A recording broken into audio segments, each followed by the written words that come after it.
Everyone, नमस्ते and welcome to pure science. हम लोग सॉल्व कर रहे हैं सीजी टेट 2020 के क्वेश्चन पेपर को। सीजी टेट 2020 के है ना, इवनिंग शिफ्ट वाले क्वेश्चन पेपर को। इसमें हम सॉल्व कर रहे हैं सीडीपी वाले पार्ट को। ठीक है, तो देखते हैं क्या क्या है प्रश्न। चलिए, भावनात्मक और अनुभूति एक दूसरे के खाली स्थान है। ठीक है, पूछ रहा है भावनात्मक और अनुभूति एक दूसरे से किस प्रकार से संबंधित हैं। एक दूसरे से पूरी तरह से अलग हैं, स्वतंत्र हैं, या आंतरिक रूप से जुड़े हुए हैं, या एक दूसरे से संबंधित नहीं हैं। ठीक है, तो भावनात्मकता इमोशंस जो होते हैं, भाव है ना। ठीक है, और अनुभूति कॉग्निशन एक दूसरे से किस प्रकार से संबंधित हैं। ठीक है, तो एक दूसरे से आंतरिक रूप से जुड़े हुए होते हैं। ठीक है, ऑप्शन सी यहाँ पर सही उत्तर है। भावनात्मकता है ना, जो इमोशंस होते हैं, और अनुभूति एक दूसरे से आंतरिक रूप से जुड़े हुए होते हैं। ठीक है, ऑप्शन सी सही उत्तर है। अब अगला प्रश्न है, हमारे बीच ऐसे लोग हैं जो लंबे हैं और कुछ छोटे हैं, और कुछ गोरे हैं और कुछ अन्य काले हैं, कुछ लोग पुष्ट हैं और कुछ कमजोर हैं। यह किस स्थापित सिद्धांत पर आधारित है। यहाँ पर जो कथन बोला गया है कि हमारे बीच ऐसे लोग हैं जो गोरे हैं, लंबे हैं, काले हैं, छोटे हैं, है ना, पुष्ट हैं और कमजोर भी हैं, तो यह किस स्थापित सिद्धांत पर आधारित है। बुद्धि और लिंग, या बुद्धि और जातीय अंतर, या व्यक्तिगत असमानता, या व्यक्तिगत उन्नति। तो ये सभी जो कथन यहाँ पर बोला गया, इसमें से जितने जितने भी प्रॉपर्टीज बताए गए, सभी को देखकर तो स्पष्ट ही है ना, कि सभी जो है अलग अलग टाइप के होते हैं। व्यक्तिगत रूप से सभी में असमानता होती है, व्यक्तिगत असमानता होती है सभी में, है ना, सभी अलग अलग टाइप के होते हैं। तो ऑप्शन सी सही उत्तर है। ठीक, अगला प्रश्न देख लेते हैं। प्रत्येक बच्चा अद्वितीय है ना, यह कथन किस सिद्धांत को संदर्भित करता है। प्रत्येक बच्चा स्पेशल होता है, यूनिक होता है, अद्वितीय होता है। ठीक है, तो यह किस सिद्धांत को संदर्भित करता है। निरंतरता, या एक समान प्रतिरूप, या एकीकरण, या वैयक्तिक भिन्नता। ठीक है, यहाँ भी स्पष्ट है, वैयक्तिक भिन्नता ही है ना। जैसे हमने इसके पहले वाले क्वेश्चन में देखा, वैयक्तिक भिन्नता होती है। सभी व्यक्ति अलग अलग ढंग से होते हैं, अलग अलग रूप रंग, है ना, बुद्धि, है ना, शरीर से दिखने में, ये सभी अलग अलग होता है सबका। तो प्रत्येक बच्चा अद्वितीय होता है, यूनिक होता है, मतलब वैयक्तिगत भिन्नता होती है सब में। ठीक है, ऑप्शन डी सही उत्तर है। अगला प्रश्न है, एक बच्चा सॉ और वास तथा न्यूक्लियर और अनक्लियर में अंतर को नहीं पहचान पाता, है ना, तो वह किससे पीड़ित है। ठीक है, सॉ जो ऐसा लिखा जाता है उसको इधर से लिखता है वास, है ना, और न्यूक्लियर को अनक्लियर लिखता है। ठीक है, तो इन दोनों में अंतर नहीं कर पाता, तो वह किससे पीड़ित है। डिसलेक्सिया से, या शब्द जम्बलिंग विकार, वर्ड जम्बलिंग डिसऑर्डर, या फिर है ना डिसलेक्सिया डिसलेक्सीमिया, है ना, डिसलेक्सीमिया से, या डाइसमॉर्फिमिया। ठीक है, इनमें से किससे रिलेटेड है। डाइसमॉर्फिमिया, डिसलेक्सीमिया, या वर्ड जम्पलिंग डिसऑर्डर, या डिसलेक्सिया। ठीक है, इसमें से किससे वह पीड़ित है। यह भी स्पष्ट है, ये सभी आपने पढ़ा होगा, आप जानते ही हैं, है ना। इस प्रकार के बच्चों को क्या बोलते हैं, जो ये इस प्रकार के मिस्टेक करते हैं। जैसे तारे जमी पर मूवी में हमने देखा था, वह भी वर्ड को उल्टा उल्टा लिखता था, 2 को इधर से लिखे, है ना, और 3 को इस प्रकार से, 3 को ऐसे लिखने के बजाय ऐसे लिखे, है ना।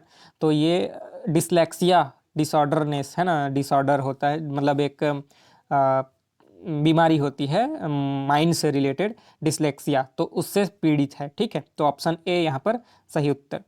अगला प्रश्न है, एक छात्र को शैक्षिक क्षेत्र के तहत एक विषय में 100 में से 47 अंक मिलते हैं। यह अंक सीसीई योजना के तहत किस ग्रेड में संगीतबद्ध होगा। ठीक है, मतलब किस एरिया में यह आएगा। ठीक है, 100 में से अगर 47 अंक मिलता है उसको, तो ग्रेडिंग सिस्टम जो होता है उसके अनुसार, मतलब ये CCE योजना के अनुसार जो ग्रेडिंग सिस्टम होता है, तो इनमें से किस ग्रेड में आएगा, किस है ना ग्रेड में आएगा, B2 में, C1 में, C2 में या B1 में, ठीक है, इनमें से किस में आएगा। तो इसका सही उत्तर है C2 में आएगा, ठीक है, option c is the right answer, C2 वाले कैटेगरी में आएगा, ठीक है। नेक्स्ट क्वेश्चन, सतत एवं व्यापक मूल्यांकन संदर्भित करता है, ठीक है, सतत एवं व्यापक मूल्यांकन क्या संदर्भित करता है, छात्रों के विकास का दैनिक मूल्यांकन, ठीक है, या फिर छात्रों के नियमित मूल्यांकन की एक प्रणाली जो छात्रों के विकास के सभी पहलुओं को शामिल करती है, या एक कक्षा में सभी छात्रों का नियमित मूल्यांकन, या उपरोक्त सभी। तो यहाँ भी है ना आंसर तो स्पष्ट है, उपरोक्त सभी, ऑल ऑफ द अबव, ठीक है, इसका सही उत्तर, ठीक है। नेक्स्ट क्वेश्चन,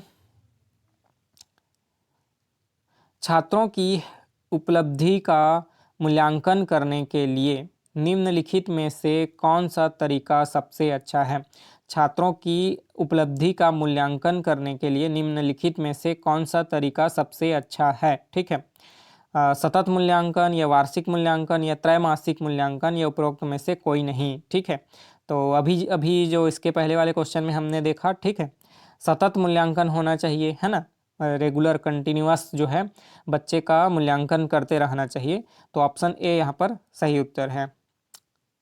अगला प्रश्न है, निम्नलिखित में से कौन सी पद्धति निम्न दृष्टि बालकों की पहचान करने की पद्धति नहीं है, ठीक है, पूछ रहा है पद्धति नहीं है, इनमें से कौन सा जो है दृष्टिबाधित, है ना, बालकों, सॉरी, निम्न दृष्टि बालकों, ठीक है दृष्टिबाधित बोलता हूँ, इनमें से कौन सी पद्धति निम्न दृष्टि बालकों, है ना, जो कम देख पाते हैं, है ना, दृष्टिबाधित भी बोल सकते हैं, लेकिन जो पूरी तरह से देखना एक अलग होता है और एक मतलब उनको कम दिखाई देता है, ठीक है, तो इस प्रकार के बच्चों के पहचान करने की पद्धति नहीं है, तो कार्य निष्पादन परीक्षण, कक्षा प्रेक्षण या नेत्र जांच या उपरोक्त में से कोई नहीं, है ना।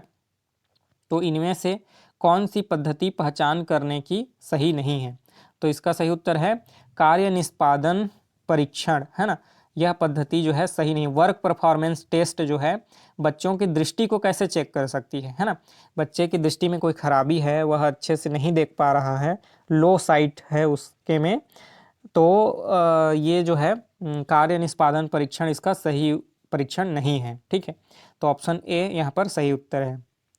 अगला प्रश्न है, विशेष आवश्यकता वाले बच्चों की शिक्षा प्रदान की जाए, ठीक है, किस प्रकार की शिक्षा प्रदान की जानी चाहिए विशेष आवश्यकता वाले बच्चों को, है ना, स्टूडेंट्स विथ स्पेशल नीड्स, है ना, इस प्रकार के बच्चों को किस प्रकार की शिक्षा प्रदान की जानी चाहिए, अन्य सामान्य बच्चों के साथ ही, है ना, तो बिल्कुल सही है, सामान्य बच्चों के साथ ही उनको भी शिक्षा प्रदान की जानी चाहिए, है ना, विशेष विद्यालयों में नहीं, है ना, विशेष विद्यालय में नहीं, विशेष विद्यालयों में विशेष शिक्षकों द्वारा भी नहीं, सामान्य बच्चों के साथ ही सामान्य शिक्षकों द्वारा ही उनको शिक्षा दी जानी चाहिए, उनको शिक्षा प्रदान की जानी चाहिए, है ना, ठीक है, सामान्य विद्यालय में सामान्य बच्चों के साथ और नॉर्मल टीचर ही उनको पढ़ाएं, है ना, तभी ठीक है, ठीक है, स्पेशल उनके जैसे ही टीचर की या फिर ऐसा ही स्कूल की आवश्यकता नहीं है,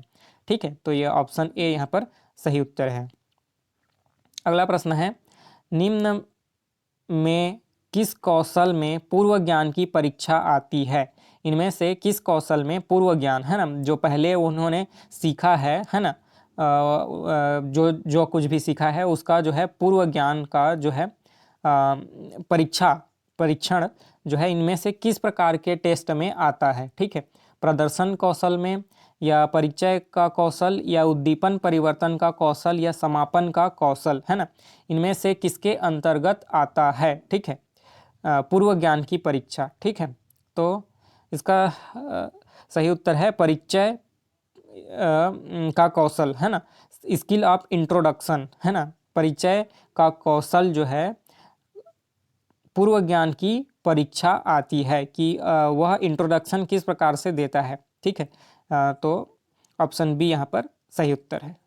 ठीक, तो इस वीडियो को इतना ही रखते हैं, यहीं पर समाप्त करते हैं।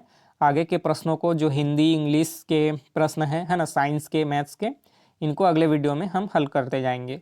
ठीक है, तो बने रहिएगा हमारे साथ। किसी भी प्रकार की कोई समस्या हो, डाउट हो तो आप कमेंट करके पूछ सकते हैं। ठीक है, मिलते हैं अगले वीडियो में। नमस्ते, थैंक यू।